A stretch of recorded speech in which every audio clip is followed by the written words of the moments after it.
Hello everyone, welcome to Kalam's answer writing session. So this is the third day of this particular week and we are dealing with internal security. So what are we dealing with this particular week? We are dealing with internal security. So I've already discussed two questions and this is the third question in order. This is related to Article 244. This Article 244 is related to the fifth schedule of the Constitution. And what is the difference between the fifth and the sixth schedule, by the way? The fifth schedule is about tribal areas in general, whereas the sixth schedule is about just four particular states: Assam, Tripura, Meghalaya and Mizoram, right? So this is the basic difference between fifth and sixth schedule. And sixth schedule typically gives more autonomy to these regions, these four states which I have just listed, whereas the fifth schedule has certain provisions. What does it have? It has certain provisions in order to make the people in that particular place, in that particular scheduled area, more autonomous. So what was the motive of having this fifth schedule or sixth schedule or whatever it is? The main idea was to integrate these people into the mainland society of our country. So India at the time of independence had a lot of divides. There used to be the upper class people, there used to be the lower class people, and even below the lower class people, there used to be the Dalits, the Mahadalits, the tribals and so on. In order to integrate all these people into a single fabric called India, we have launched several provisions in our constitution. And one of the provisions of the Constitution, one or two of the provisions of the Constitution are the fifth and the sixth schedule. They want to integrate the tribals into our society. That was the main motive of having this fifth schedule. Anyway, let us see what this question asks. Article 244 of the Indian Constitution relates to administration of scheduled area and tribal areas. This is basically an introduction to your question. He is basically setting a thesis to your question. He hasn't asked the question yet. So next he is asking, analyze the impact of non-implementation of provisions of the fifth schedule on the growth of left-wing extremism, right? So that was the question, and for any typical question, we basically evolve the introduction, the body and the conclusion format for each and every question that we deal. So what is the body of this particular question? Introduction and conclusion को बाद में भी set करेंगे. Even when we write the answer, introduction and conclusion usually automatically comes to us. But the body of the answer has to be immediately decided as and when you read the question. So when I read this particular question, I know that this first statement from Article 244 to tribal areas, this is basically setting the context of my question. Next, he's moving forward and he's asking me to talk about the impact of non-implementation of the provisions of the fifth schedule. So I talk about that. Impact of non-implementation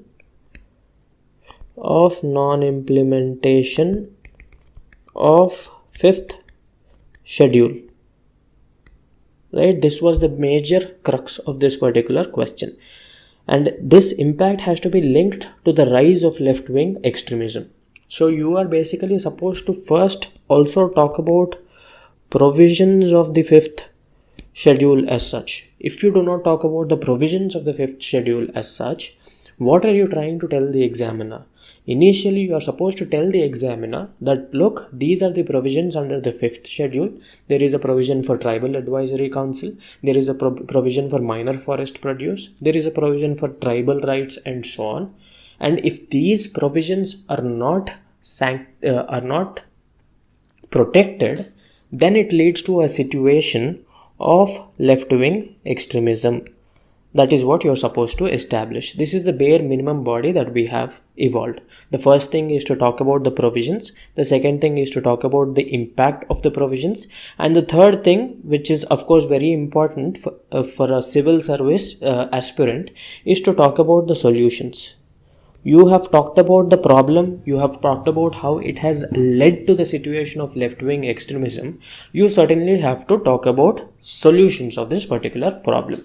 So we have decided on the body of this particular question. How do we introduce this question? In order to introduce this question, you could talk about the Article 244 as such. Article 244 has been talked about in this particular question. So you could mimic the nature of the question and start out by talking about Article 244 itself. But the problem is you might not be able to remember or recall this particular article in the real-time scenario. Let's face it, it is not for every aspirant to be able to recall these things. Recalling is the major trick of this exam, so you might not be able to recall it. But the art of answer writing is what is important here. Even if you're not able to recall things, you should be able to stitch up things which you know, things which you are able to recall, and write a perfectly good answer. So if you do not remember Article 244, it's fine. You know that this question is definitely about 5th schedule. And immediately when I talk about 5th schedule, I know that there are certain provisions in relation to the 5th schedule because I've done my prelims preparation. There is a provision in relation to governor, as in the governor has certain extraordinary powers in order to protect the law and order situation in the tribal areas. That is one point. And secondly, the land rights of these people. Thirdly, their cultural interests. Fourthly, I just talked about tribal advisory councils. I also know about all these provisions. This is just from my prelims preparation, right? I could use each of these points or any of these points and densify my answer instead of trying to sit there and waiting for 1 or 2 minutes to understand what this particular article is.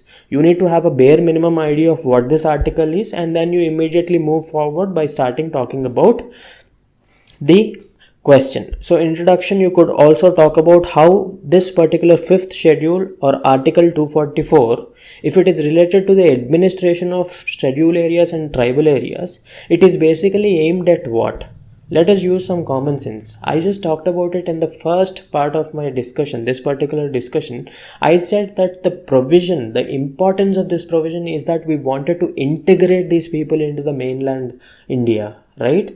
You could talk about that. The 5th schedule and Article 244 of the Constitution have the main aim of integrating the people, especially the tribals, into the mainstream of the society. That is a beautiful introduction you can have.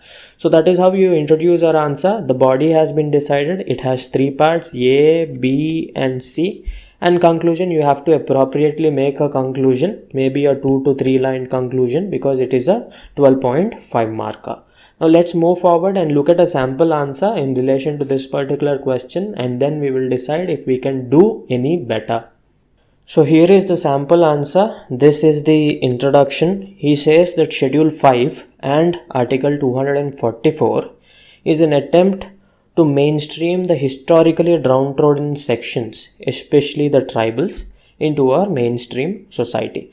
So this is a decent introduction. If you are not able to recall what Article 244 precisely says, this is the kind of introduction you should be going for. And it is not a sin. A lot of people will not be able to recall a lot of things in the examination. It is not a problem. The idea is to still go forward. The idea is to still put your pen and write a decent answer. Now he's talking about the features of the 5th schedule.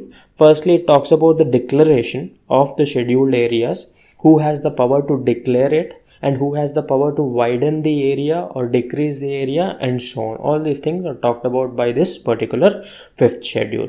Next is the establishment of Tribal Advisory Council, and this Tribal Advisory Council is going to make sure that the interests of the tribals are protected, especially in the scheduled areas. In the scheduled areas, once you constitute the Tribal Advisory Council, you also have to take a look at the composition of the Tribal Advisory Council.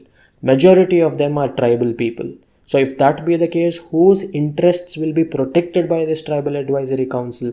Naturally, the tribals. So that is also one of the features of the 5th schedule of our Constitution. Next, special provisions have been given to the governors to ensure that the tribal autonomy is preserved, and then you have provisions in relation to tribal culture, languages, customs, and so on. So these are the basic provisions of the 5th schedule of the Constitution. He has talked about it. That is a good attempt. Now we'll move forward.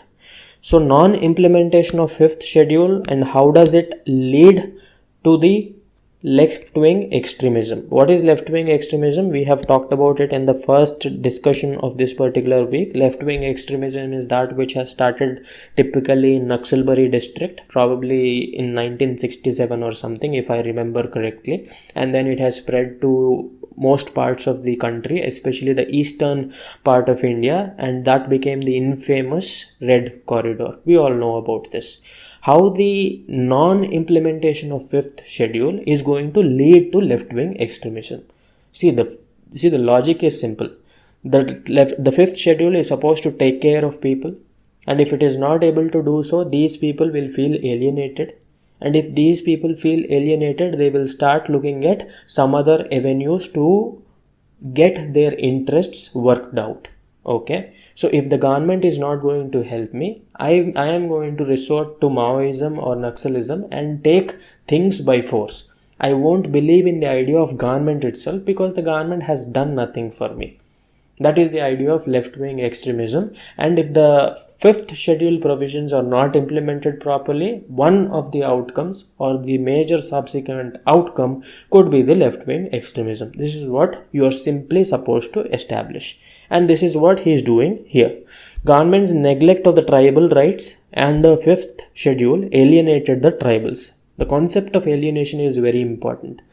The most important thing for a person is to have this feeling of oneness, especially with people at large. We should be able to identify ourselves as Indians above everything else.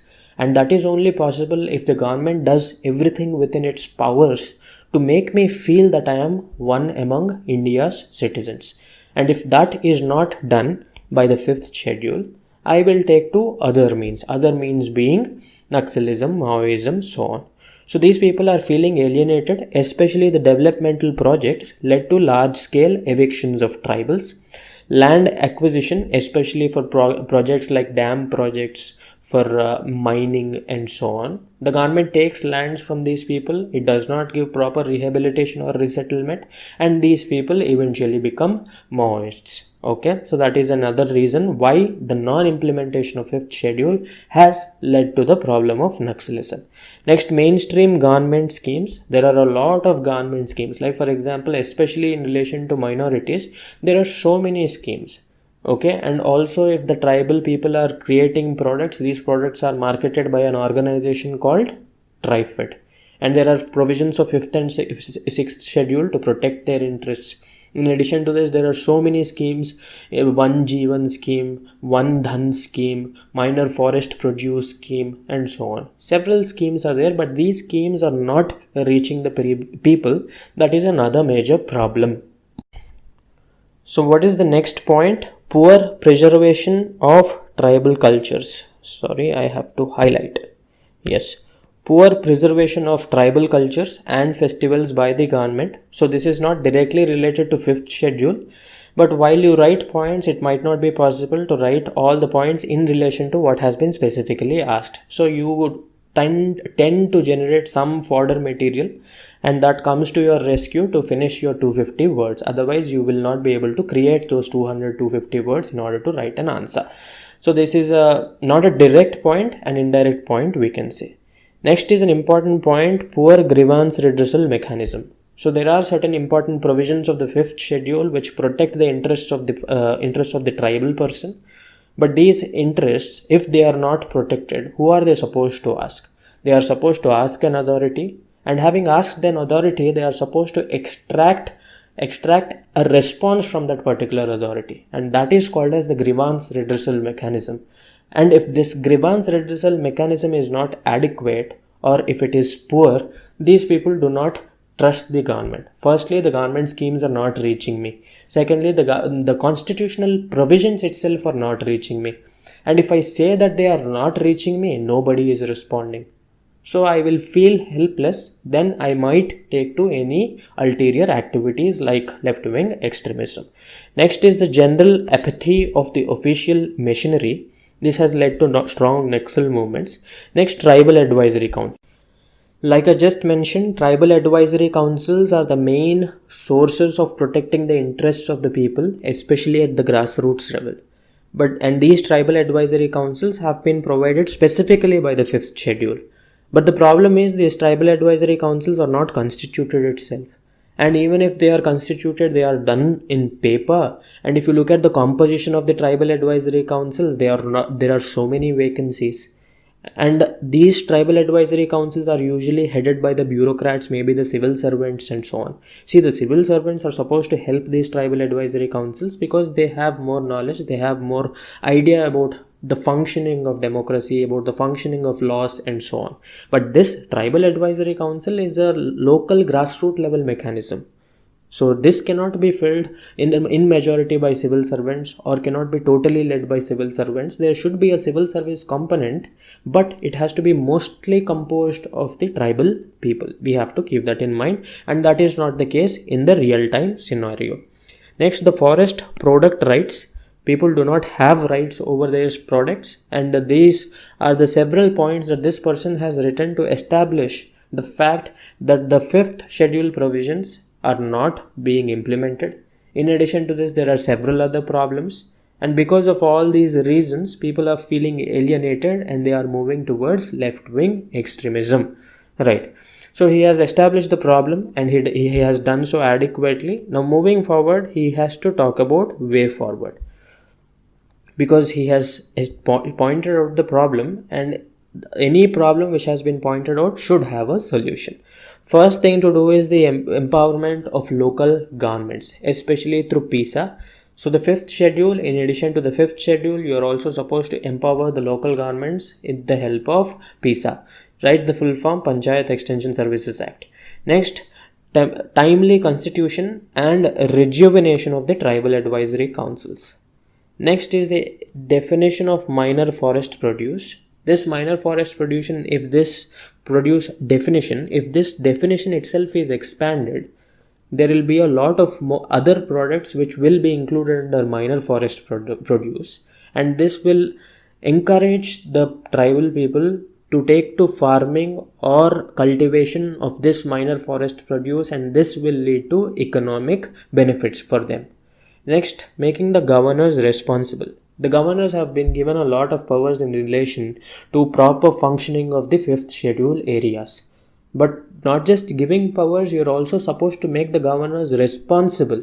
The governor should also check if the provisions of the 5th schedule are properly being implemented or not.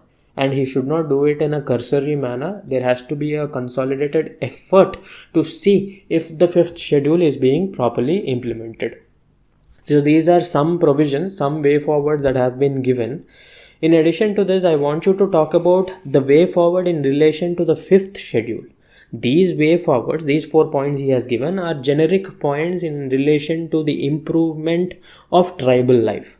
Not just that, I want you to give recommendations in relation to the 5th schedule itself. As in, are there any constitutional changes that have to be made in order to make sure that the 5th schedule is more effective, especially in terms of its protection or how it protects the tribal people. This I want you to see. Along with this, in general education, economic growth, food security, economic growth, food security in left-wing extremism affected states can curb this particular problem. So this should be the discussion for this day. We will see the question for tomorrow.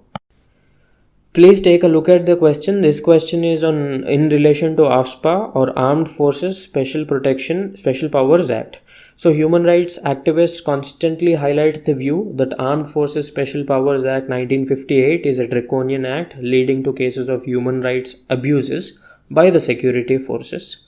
What sections of AFSPA are opposed by the activists? This is the important crux of the question. Next, having talked about the sections that are opposed by the activists, you're also supposed to talk about the requirement of AFSPA with reference to the view held by the apex court. There are so many subparts in this particular question. There is also another diagram which you can evolve. There is also a subheading which you could evolve in relation to this particular question. Especially, at least from my point of view, I want you to think about these things. We'll discuss this question tomorrow. Thank you.